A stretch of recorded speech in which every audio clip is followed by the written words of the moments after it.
crash on right in the centre. After a day of carnage at the Santos Tour Down Under, the world's best riders pick up the pieces and do it all again.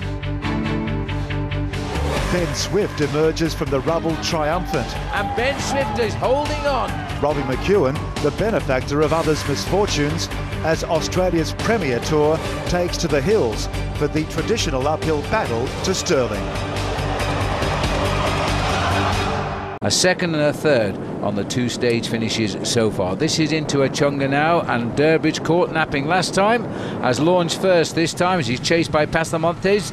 The Spanish rider quickly onto the wheel low. The sprinter is Kaczynski, and Thomas de Gent there, Paul, is hanging off the back, and he's not going to get through this time. But I think Kaczynski is going to take it, but wait for it, because de Gent has gone with a great rush at the finish, and he's right up alongside him. I wouldn't like to split that one.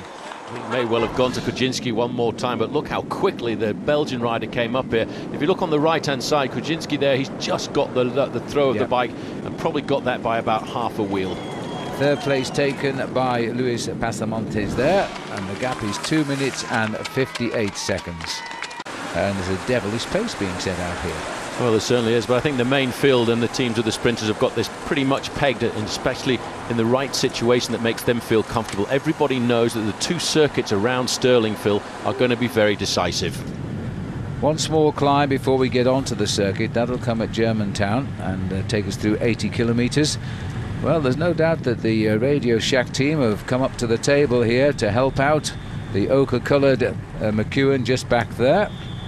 The white jersey there on the shoulders of Luke Roberts, that's for the Skoda King of the Mountains classification. Now there's 4 riders up the road, and as far as Luke Roberts is concerned, Phil, he's got to keep chipping away at these lesser points if he wants to stay in the lead of that competition. Yes, he has. He's lucky enough that these 4 riders up front haven't got points in the King of the Mountains at the moment, so he should be safe for at least one more day, but he doesn't want people closing in too much. Here we are, just 200 metres from the top.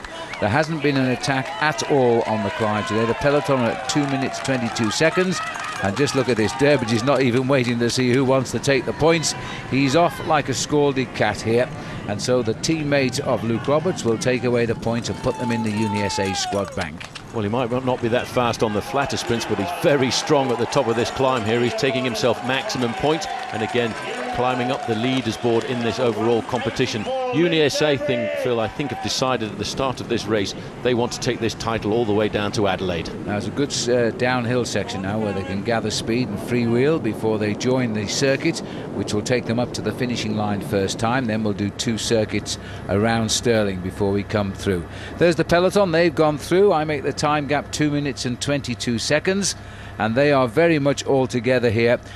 One feels they have the breakaway under control. 2.5 minutes is not enough to stay away, really, all the way to the finish. Not when you know the nature of this finishing circuit. And they get the chance to see the approach to the finishing line here, and they'll come through here 2 more times. The second time will be the finish. It's a very testing course here around Stirling, and you think you're climbing up to the finish line, and it's all the way past the finish line and continues even further around the course. It really is a leg breaker.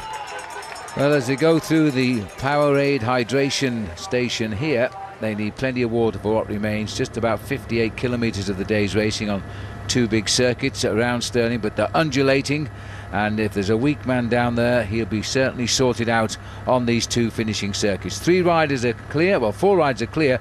There are 3 chasing, by the way, but they're about to be picked up by the peloton, which means it will once again be 4 escapees being chased by the big pack. And the usual question is, will they hold them off?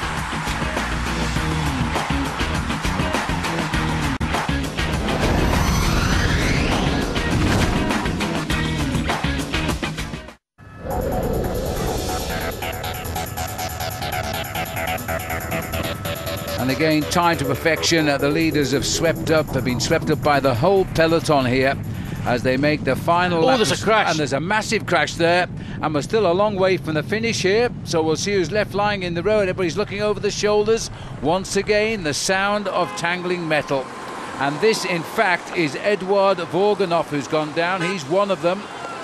Well, that was right at the front end of the main field, Phil, and that's just the tension I think that all of these sprinters are under at the moment. You can see moving up there Omega Pharma Lotte. That must mean that Andre Greipel is in good form this afternoon. Number 11, doing a lot of pacemaking at the front, is Lance Armstrong himself, trying to preserve the position of Robbie McEwen. Well, Armstrong is reverting to a teammate, my team leader here, and this is trouble at the back because this is Matthew Goss running for a spur bike and grabbing one off the car. That was a bad time for the cyclist said best young rider leader to have what appeared to be a flat tyre. These boys just concentrating on the man in front just now because this is Matthew Goss coming back to the field. Helped there by his erstwhile teammate there, Bernie Eisel, always ready to come and help the team if they can. Now, this is a very difficult time to have such an incident. It's going to take a lot of energy out of those legs of his for the final sprint of the day. There is the main field, but I tell you what, Phil, those last few metres are very difficult to nail back, and then he's got to get to the front of the pack. But the benefit of having a great team around you, and HTC High Road is just that, and he'll be safely back now. There's a move here because this looks like Aitor Perez of Lamprey. He's been joined by Ben Hermans in second place, and I thought I saw there, Paul, Richie Port coming up. Well, there was a light blue and black jersey which would say Saxo Bank. Well, there he is, and that is Richie Port as he flashes through the screen, and he's being joined here now by a Garmin rider. Travis Meyer's gone through. This is a strong lineup here. We're on the long, steady drag up towards the finish. Well, this is a very good move indeed, and that's going to rattle the sprinters. But look at that. There's the front end of the main field stretched out into an incredibly long line. The pressure is seriously on now. Well, it's going to be, I think, a bunch sprint, but everybody's going to try and cause disarray to distract the sprinters' teams from lining them up for the finish, because this is a long, steady climb up towards the line today, but they've seen it twice already. They know what's coming at them. It's always a very difficult one to judge. If you go too early, you find the legs give up at about 40 or 50 metres to go, and you see the other guys just coming past you. You've got to get it right, and you've got to make sure you can hold back until the last moment to keep all of those legs firing up to the line. Well, I heard Graham Brown also involved in that sprint, so in that crash earlier, and that's another sprinter gone down, but he's back in the pack as far as we know. Looks like only 2 survivors. The peloton reacting very quickly. This has been a difficult day for Radio Shack to try and keep control of this race. Richie Port persists. Radio Shack's Hermans, he's the policeman. He's not helping Port at all because he wants the pack to come back and put it favour McEwen. Well, he's just sitting there hoping that Robbie McEwen can come up and get the goods here this afternoon. 3 riders in exactly the same time at the top of the leaderboard. Ben Swift, Robbie McEwen, and of course Matty Goss. Richie Port here, another Tasmanian who's come over from triathlons and best young rider in the Giro d'Italia last year. First time that's been won by an Aussie, and he finished 7th in that race. He'll expect his ride in the Tour de France this year. But as we go through the roundabouts here, heading up that long climb, Port knows now they're going to come and snap him up because Hermans is offering nothing to the chase. That's his job. Well, they're going to see very shortly the 1 kilometre to go banner underneath the little banner there. That's about 1.5 kilometres to go. In fact, strangely enough, Phil, it's Euskaltel Euskadi on the front end of the main field. That's the Basque team. They don't have too many great sprinters, but you can be certain that all of the sprinters are now queuing up, waiting for the right moment to move. You know, Richie was saying before the start, don't expect too much from him. He was still in the early parts of his preparation, but he's ridden very determinedly here. But it now looks as though Vacon Soleil is trying pretty hard as well. He's crossing the gap. We're going to have 3 riders up here now. Not just crossing the gap, he's gone straight by. Well, it's a good time to hit everybody. There's a lot of Omega Pharma Lotto on the front, though. They must obviously be looking after Andre Greipel. He hasn't opened up his count yet, Phil, here at the Tour Down Under, and I think that will be having smarting. Well, we'll see who this is coming through here now, but I think it might well be Ongarato who may be having a little dig. But they've swept him up again. It's Ben Hermans who's looking to see who's going to help. Well, the Omega Pharma Lotto team are coming through now, and that's for Greipel for the sprint. Yeah, watch out for the turquoise jerseys as well, because that's Astana, and that could be a sign that Alan Davis is looking for sprinting legs here this afternoon. Alan Davis, he's won on this finishing line previously.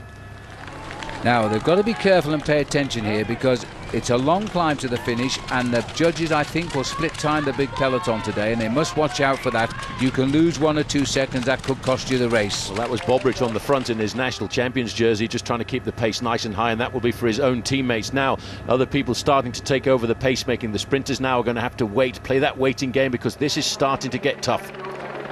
Under the banner now. Now the sprint is opening up. Euskaltel Euskadi, the only Portuguese rider ever to win the stage. The Tour Down Under gave us a surprise result, Cardoso, last year. He's now on the same team as Robin McEwen. McEwen nowhere to be seen as they come up here. And bursting through, it's Rabobank's young man, Michael Matthews. They're not going to catch him. He has won the stage, and he's not yet 21 years of age. That is an amazing win for the first-year professional. The under-23 world champion gets the win. Well, he did, but I saw Andre Greipel in second place. Let's have a look at this again, because third and fourth place are going to be extremely important, because I have a funny feeling there Matti Gosville is moving himself up there. He's looking for a bonus point or two if he can. He's got himself a third place across the line. There is Greipel just coming up, digging very deep to get himself second place. Michael Matthews, I tell you what, that was a very easy win for him. Well, that is a tremendous start, and the Australian teams and the English-speaking teams should be kicking themselves here, because they allowed this man to sign for the Dutch Rabobank squad. And a good result for Michael Matthews in his first Pro Tour event. This is the back of the field. Mark Cavendish losing 12 minutes. Let's hear from the winner today. And this is how it looks after the halfway stage of this six-day race. Goss 2 seconds ahead of defending champion Greipel, and 4 ahead of 3 riders, McEwen and Matthews and Ben Swift. But it's the lead that counts, and Matthew Goss from Tasmania is back in the lead. In the Jayco Sprint jersey, he's got that too, so this will be worn by Greipel tomorrow, from Kuzinski in third and Docker, the leader, into fourth place. Well, he's looking pretty good into all these competitions, Phil, and I tell you one thing, I think he's going to be a very difficult man to beat. Luke Roberts, he retains his overall lead in the Skoda King of the Mountains classification, and Uni SA are in the first 3 spots. Yes, Luke did well today. He was in the sprint finish because he got across the line in 5th place, so he's finding his legs all round. And it has been a superb day of racing, nobody injured in the crashing. That's what we like to hear. Luke Durbridge was voted the most aggressive rider of the day for Hindmarsh, and well, he deserved that. And the cycle instead champion for the moment, but it's still Matthew Goss. What a race he is having.